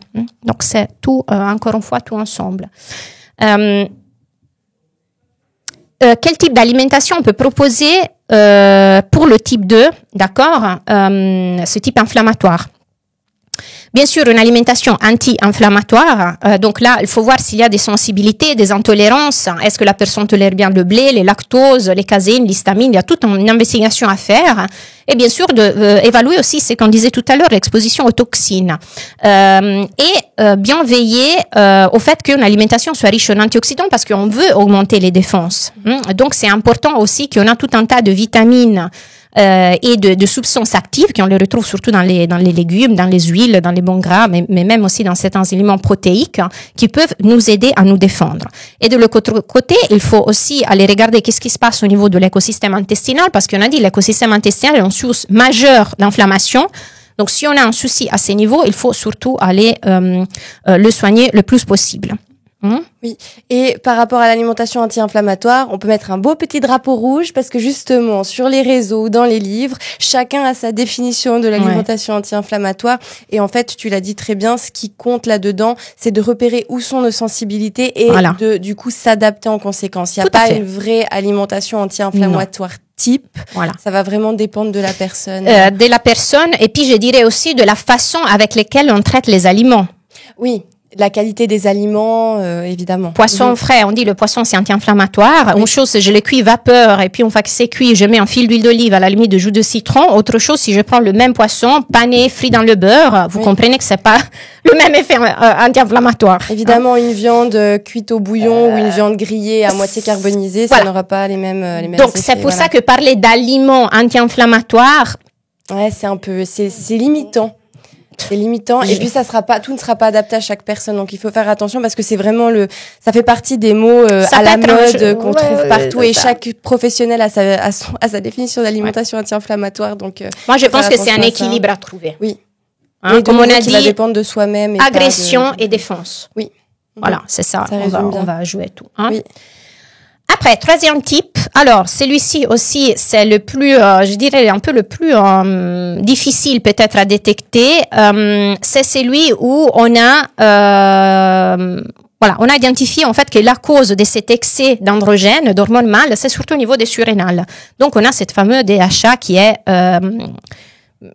un taux en fait élevé au niveau sanguin. Vous avez généralement pas d'insulinorésistance, pas de symptômes non plus d'inflammation clinique. Par contre, vous avez des signes visibles d'hyperandrogénie. Vous pouvez avoir une morphologie effectivement avec plusieurs follicules immatures et les cycles, ça dépend effectivement. Hein. Mais ça, c'est important à dire. Ici, on a vu la source en ces cas de cet excès d'androgène dans ce troisième type de syndrome des ovaires polykystiques. Ce sont plus les ovaires, mais c'est les surrénales. Donc, on change aussi d'axe. Je laisse faire justement aux médecins leur travail, c'est-à-dire qu'il y aura toute une investigation à faire pour exclure d'autres causes d'hyperandrogénie qui peuvent être liées aux surrénales. D'ailleurs, l'étude le dit bien, le diagnostic de syndrome des ovaires polykystiques demande une connaissance approfondie de tous les troubles aussi d'origine surrénale. Donc attention, parce qu'on a aussi cet axe-là qui doit être pris en compte. Ça m'est arrivé dans la pratique, des cas comme ça. Donc, qu'est-ce qu'on va faire? Pourquoi tout d'un coup les surrénales devraient commencer à produire cet excès d'androgène? Alors, déjà, on met en question comme d'habitude la génétique, mais surtout aussi une exposition au stress dans certains âges un peu clés de la vie du développement, disons, clés du développement de la personne, comme par exemple un utéro à l'enfance ou à la puberté. Et puis, surtout, aller regarder comment la personne elle-même réagit au stress de façon générale.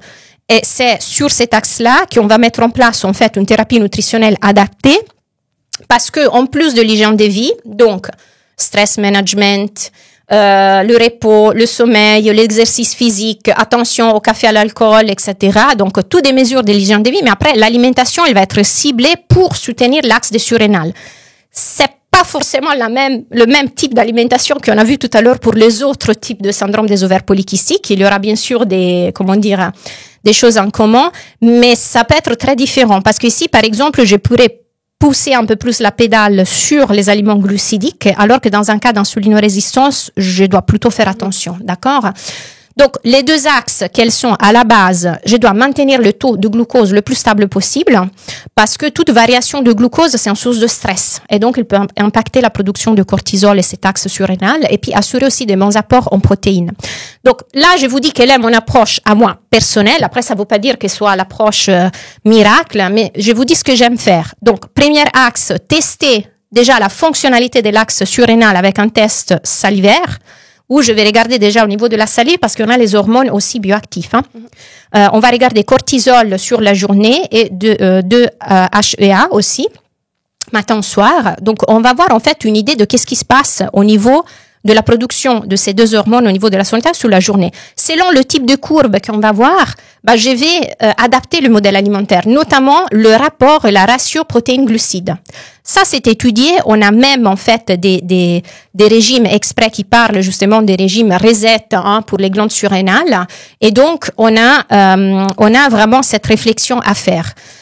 Si quelqu'un qui a une insulinorésistance, peut-être je vais lui dire de prendre un repas plus léger le soir, pas trop pousser la pédale, comme on a dit, sur le glucide. Quelqu'un, par exemple, qui a la tendance à avoir un cortisol qui reste élevé en fin de journée, peut-être je vais lui conseiller l'inverse, de manger un peu plus de glucides le soir et moins le matin. Donc, on revient à cette histoire qu'on peut pas dire une chose qui est valable pour tout le monde. Et puis, le deuxième axe que j'aime bien, c'est celui des neurotransmetteurs. C'est-à-dire que vu qu'on va chercher avec l'alimentation de faire baisser le plus possible le niveau de stress, on peut s'interroger sur comment favoriser avec l'alimentation et avec éventuellement des compléments aussi adaptés la synthèse de sérotonine et GABA, que c'est en fait deux neurotransmetteurs qui aident aussi à gérer tout état en fait de stress. Oui, on est bien. Est-ce que toi, dans les tests que tu conseilles, est-ce que tu fais parfois tester le sulfate de préninolone ou pas trop? Non, pas trop. Ok. J'ai pas trop d'expérience. Je sais qu'il y a des tests beaucoup plus poussés, comme le Dutch test, par exemple, ou d'autres. Mais effectivement, pour le moment, je me suis pas plongée là-dedans. Okay. Oui, parce que c'est un naturopathe qui m'en avait parlé, qui le fait vraiment systématiquement, surtout avec les femmes. Et puis j'ai commencé à le conseiller à mes clientes. Et c'est vrai que c'est un marqueur qui peut être vraiment intéressant. Utile, voilà. Quand il y a eu beaucoup de stress, c'est assez fréquent que cette hormone qui est un peu la maman de toutes les hormones, elle soit effondrée en fait. Et du coup, je me dis que voilà, ça peut être peut-être aussi un test complémentaire à ce. Tout à fait, oui. Ça rentre dans un bilan sanguin, c'est ça ou... Oui, c'est un bilan sanguin, oui, exactement. D'accord, oui. ok. Et c'est souvent, quand il y a eu surtout des antécédents de dépression ou de burn-out, cette sulfate de prénolone est effondrée. Et puis parfois, c'est tellement effondré qu'en fait, on n'a pas le choix que de se supplémenter, histoire de remonter un peu la machine avant d'aller travailler sur tout le reste. Mais bien sûr, parce que cette histoire du prénolone, en fait, plus on active l'axe surrénal avec le stress, moins on aura, entre guillemets, de la prénolone disponible pour la synthèse des hormones sexuelles. C'est toujours le même. Et puis au bout d'un moment, les surrénales, quand on les a poussées à bout, c'est un peu comme si elles nous disaient maintenant stop, j'arrête la production parce que de toute façon, si c'est pour faire n'importe quoi avec, ça sert à rien. Donc je trouve que c'est un marqueur qui. Oui, tout à fait. C'est pertinent par rapport justement aussi à l'équilibre hormonal. Après, je sais pas par rapport au syndrome des ovaires polykystiques si ça peut être utile parce que là. On a un peu tout le cadre qui est altéré. Mais en ligne générale, je trouve que c'est un très bon marqueur, effectivement. Oui, tout à fait. Tout à fait. Mais non, si on doit remettre un peu de l'ordre par rapport à tout ce qu'on a dit, qu'est-ce qu'on peut conseiller? Un petit résumé, voilà, ça fait du bien. Donc, alors, ce que je pourrais conseiller en général, c'est cette approche low starch, low dairy, parce qu'il était aussi de montrer d'être efficace, et puis surtout, j'arrive à comprendre le mécanisme, le fonctionnement. Il faut que, avant de proposer quelque chose aux gens, il faut que je suis convaincue moi-même. Oui, bien sûr, oui. Donc, ça me semble tout à fait pertinente. Ce low starch, c'est les amidons, on a dit. Donc, qu'est-ce que ça veut dire? Je vous ai mis après légumineuses fibres, c'est-à-dire, et peut-être essayer de faire un effort au lieu de consommer nos féculents sous forme de riz blanc, pommes de terre, pain blanc ou farine raffinée en général, essayer d'augmenter un petit plus les apports en fibres, notamment les légumineuses, magnifiques, lentilles, pois chiches, petits pois, etc. À la limite de commencer à passer à la version complète de ce que vous mangez, c'est déjà une première étape. Et puis d'essayer d'augmenter un peu plus les fibres. Exemple typique que je peux faire, au lieu d'avoir des flocons d'avoine, commencer déjà à prendre du son d'avoine. Par exemple, essayer d'avoir des protéines de qualité, des œufs, du poisson, de la viande, etc. Et surtout d'avoir un modèle riche en antioxydants. On l'a dit tout à l'heure parce qu'il y a quand même du stress oxydatif. Et là, attention, non plus exagérer avec les fruits. On l'a dit, le fructose, ça va être double tranchant, même si les fruits, voilà, ça me pose pas de problème, c'est plutôt le reste dont on a discuté, mais d'augmenter beaucoup les légumes, ça oui. Fruits à coque oléagineuses, magnifique, amandes, noix, noisettes, tout ça, vous pouvez aller. Les graisses, il faut surtout pas le réduire, parce que les lipides sont fondamentaux pour tout ce qui est équilibre hormonal. La seule recommandation, parce qu'on est dans ce souci d'avoir un régime quand même anti-inflammatoire, consommer plutôt des huiles et du beurre à froid et à cru. Alors, moi, j'ai dit à cru, mais je sais pas si on dit comme ça, mais à froid, c'est-à-dire de ne pas cuire dans la matière grasse.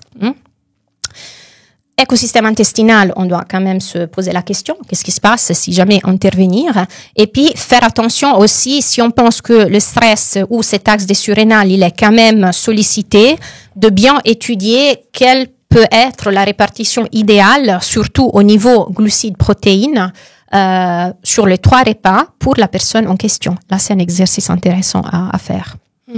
Et puis après, pour ce qui va toucher aux légumineuses et fibres, si on a une problématique au niveau intestinal, on va peut-être devoir adapter les quantités parce que s'envoyer des énormes assiettes de fibres, ce sera pas forcément une solution. Tout à fait. Mais il y a des fibres plus douces que d'autres, on peut les tremper, on peut les cuire, les germer. Enfin, après, il y a des petits ajustements qui peuvent se faire pour c'est pour ça que je soulignais respecter, soigner l'écosystème intestinal. Parce que je fais l'exemple typique, la légumineuse, elle est très bien, mais si les lentilles, vous n'êtes pas habitué, vous commencez à manger des lentilles et puis vous êtes hyper ballonné, vous êtes en train d'engendrer de l'inflammation. Donc, c'est pas utile. Je précise parce que tu sais, souvent, on est là, on lit un truc et on se dit, OK, je vais manger 3 kilos de lentilles par jour. Non, si vous n'êtes pas habitué, commencez par 2 cuillères à soupe, par exemple. À la limite, vous commencez par couper le riz si vous avez plus d'habitude avec le riz. Vous coupez le riz avec une petite portion de légumineuses. L'autre méthode que je conseille aussi, c'est celle de les cuire assez longtemps et puis de le mixer avec un mixeur plongeur, surtout si on n'est pas habitué, et puis de faire des sortes de purées, de velouté avec ça pour habituer les intestins. Mais si vraiment vous avez un problème avec les légumineuses, que vraiment ça passe pas, allez sur autre chose. Un riz rouge, par exemple, qui est riche en fibres. Ça, c'est des choses après, justement, il faut tester tranquillement, puis voir ce qui nous convient, ce qui nous convient pas. Exactement.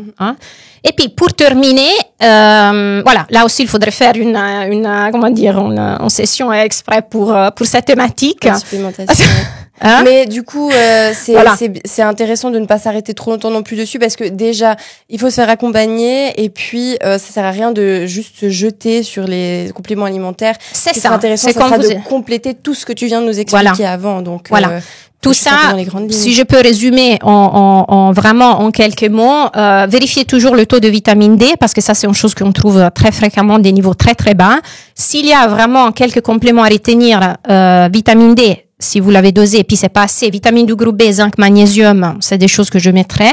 Et puis selon le type de facteurs qu'on a identifiés, si c'est de l'insulinorésistance, si c'est plutôt transitoire, surrénal, inflammatoire, mais il y a tout un tas en fait de substances qu'on peut utiliser pour aider la personne à retrouver l'équilibre. Oui. Mais attention, sans changement au niveau alimentaire, ça n'existe pas la pilule miracle. Donc, le complément alimentaire accompagne, mais il ne va pas non plus pouvoir remplacer votre engagement vers une alimentation plus saine. Oui, et si on met rien en place, en fait, on va aller mieux en prenant les compléments alimentaires et le jour où on les arrête, quelques mois après, on se retrouvera de nouveau dans les mêmes problématiques. Donc, voilà. Mais surtout ceux que tu as notés, est-ce qu'il y en a un ou deux vraiment que tu prescris le plus souvent? Alors, on peut dire le plus connu, c'est l'inositol. D'accord, c'est celui en fait qui a plusieurs bénéfices, dont aussi celui par rapport à l'insulinorésistance, à l'activité ovarienne, etc. Après, alors pourquoi pas aller avec des probiotiques si on a besoin, et puis le NAC, je le trouve aussi assez intéressant. Chrome, berbérine, ça peut être utile par exemple dans le cas de l'insulinorésistance. L'acide alpha-lipoïque aussi c'est pas mal. Je suis en train de le reconsidérer effectivement. Si c'est un syndrome plutôt transitoire, j'irai clairement dans le sens plutôt phytothérapie avec des plantes pour aider le foie. Et puis dans le cas des surrénales, c'est vrai, là je l'ai pas forcément noté, mais il y a aussi des plantes qui sont intéressantes, l'ashwagandha, l'eutérocoque, plusieurs types de ginseng, la vitamine C, donc ils peuvent agir à ces niveaux-là. Le resveratrol aussi, je trouve très bien, peut-être en combinaison aussi avec le NAC. C'est pas mal. Le resveratrol aussi, il a démontré de pouvoir faire descendre justement le taux d'androgène. C'est pas mal, surtout dans la première période si on veut accompagner la personne, etc. Et puis voilà, c'est un peu le tour. Les oméga 3, bien sûr, surtout s'il y a inflammation.